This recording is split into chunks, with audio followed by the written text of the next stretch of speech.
આજે આપણા સૌના લોકપ્રિય આપણા આદર્શ નેતા એવા ભાઈ શ્રી ચૈતરભાઈ વસાવાના સમર્થનમાં આયોજિત સામાજિક સભામાં ઉપસ્થિત મહારાષ્ટ્ર, રાજસ્થાન, ગુજરાત, અલગ અલગ બધા જિલ્લાઓમાંથી અને રાજ્યોમાંથી પધારેલા આદિવાસી સમાજના સૌ યુવાનો, વડીલો, આગેવાનોને મારા જય જોહાર, જય આદિવાસી.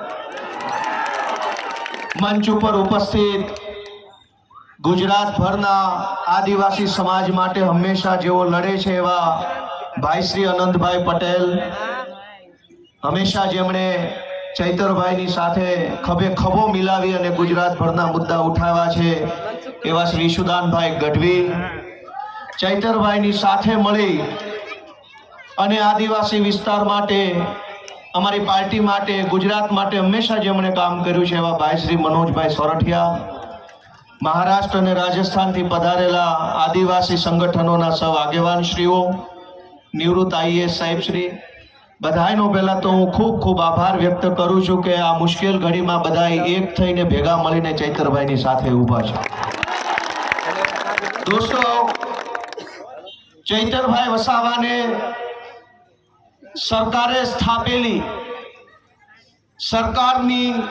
સરકારના પૈસાથી ચાલતી સરકારની અદાલતે 7 વર્ષની સજા આપી છે અને સરકારે સ્થાપેલી સરકારના નિયમથી ચાલતી અદાલતે જે સજાનો ચુકાદો સંભળાયો, એ સજા, એ ચુકાદો આ જનતાની અદાલતમાં લઈને અમે બધા આવ્યા છીએ કે તમને એ માન્ય છે કે નહીં.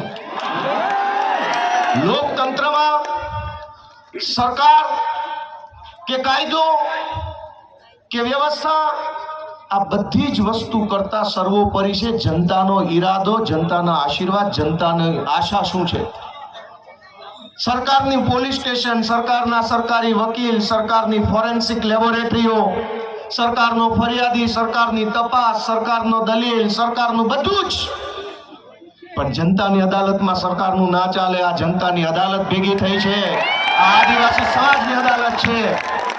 ચૈતરભાઈને સરકારની અદાલતે અને સરકારે ભેગા મળીને જે કાંઈ ન્યાય અન્યાય કર્યો એનો સાચો ન્યાય આદિવાસી સમાજની અદાલતમાં થવાનો છે અને નિર્ણય આજે અહીંથી આપણે કરીને જવાનો. દોસ્તો, તો સરકાર એમ કહે છે કે ચૈતર વસાવાને 7 વર્ષની સજા, આ જનતાની અદાલતના કરોડો ન્યાયાધીશો તમે અહીંયા ઊભા છો, તમે કહો તમે શું સજા કરશો ભાજપને? જો ભાજપની સરકાર ચૈતર વસાવાને 7 વર્ષની સજા કરે તો આ આદિવાસી સમાજની અદાલતમાં ભાજપને 70 વર્ષની જેલની સજા આપણે કરવાની થાય. આવનારા 70 વર્ષ સુધી ભાજપનું બટન નહીં દબાવવાનું અને એને સજા આપવાનો નિર્ણય આજે આ જનતાની અદાલતમાં થવો જોઈએ. લોકશાહીમાં જનતાથી મોટું હોય કોણ? જનતાથી મોટું કોણ? જનતાથી મોટી પોલીસ નહીં, જનતાથી મોટું જંગલ ખાતું નહીં, જનતાથી મોટા મુખ્યમંત્રી પણ નહીં, સૌથી મોટી જનતા. અને જનતાએ નક્કી કર્યું કે અમારો નેતા ચૈતર વસાવા છે. દોસ્તો, એટલે આ સજા માત્ર ચૈતર વસાવાને નહીં, જનતાને છે આ સજા. કેમ કે જનતાએ નક્કી કર્યું ને અમારો નેતા ચૈતર વસાવા. તો કરોડો લોકોને જે ચૈતર વસાવા ઉપર વિશ્વાસ છે, કરોડો આદિવાસીઓને જે ચૈતર વસાવાની ઉપર આશા છે, એને જેલમાં પૂરવાનો અર્થ એ થયો કે કરોડો લોકોને ભાજપની સરકારે સજા આપી છે કે તમારી પાસેથી તમારો નેતા છીનવી લીધો.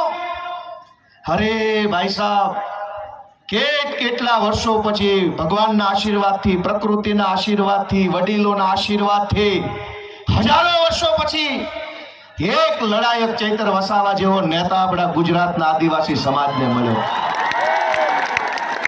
અનેક લોકો ધારાસભ્યો બન્યા, સાંસદો બન્યા આદિવાસી સમાજના મત આધારે, પણ આદિવાસી વિસ્તારોમાં ચાલતી નકલી સરકારી કચેરીઓ ઉપર પહેલી વખત બોલ્યું કોણ? ચૈતર વસાવા બોલ્યા.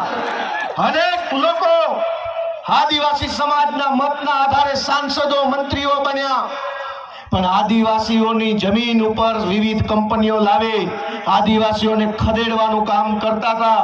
એની વિરુદ્ધમાં પહેલો મજબૂત અવાજ ઉઠાવ્યો કોને? ચૈતર વસાવાએ.